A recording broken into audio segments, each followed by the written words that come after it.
The phrase, "I was tearing my hair out," is commonly used to describe a stressful situation. But its origins come from an actual human condition, often brought on by a traumatic incident. Well, some call it a habit, others call it a disorder. But the action of pulling out your own hair affects millions of people around the world. And it can ruin lives for both men and women. Andy Bevan has more. Fiona Dalziel describes herself as a perfectionist.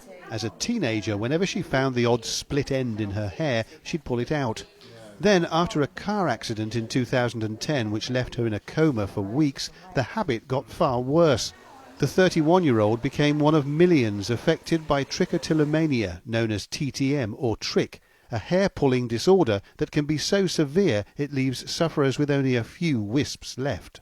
You're focusing on something that, to me, it's being that perfectionist and finding that hair to pull out, that certain hair, and it's a fulfilment which, in the long run, is not the effects. It's far from. Worldwide, it's estimated that 110 million women pull their hair. And in the West Midlands alone, a recent survey revealed that 21% of women in Birmingham and 25% of women in Coventry admitted to having done it. TTM also affects some men, but while there's no specific cure, at this hair studio in Solihull, they offer women a potential way to stop. It's one of a handful across the country run by Lucinda Ellery, who endured her own hair loss as a child. Clients are encouraged to tell their own stories without fear of ridicule or shame. They will use the hair pulling as a comfort blanket. It then becomes habitual, and it then leads to hair loss. Stylists fit a breathable mesh called an interlace, gentle enough to allow hair to grow back, while stopping sufferers getting to the roots in order to pull them.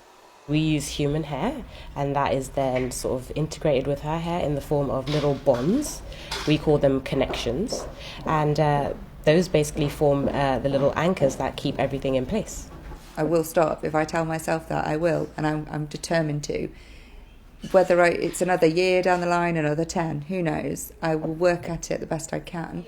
This week is National No Pulling Week, designed to raise awareness of TTM.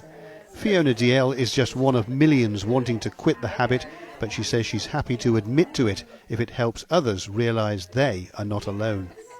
Andy Bevan, ITV News. I have to say, it's not something I'd heard of before, but if you want advice on that particular issue or more information, as ever, there is some on our website, itv.com/central.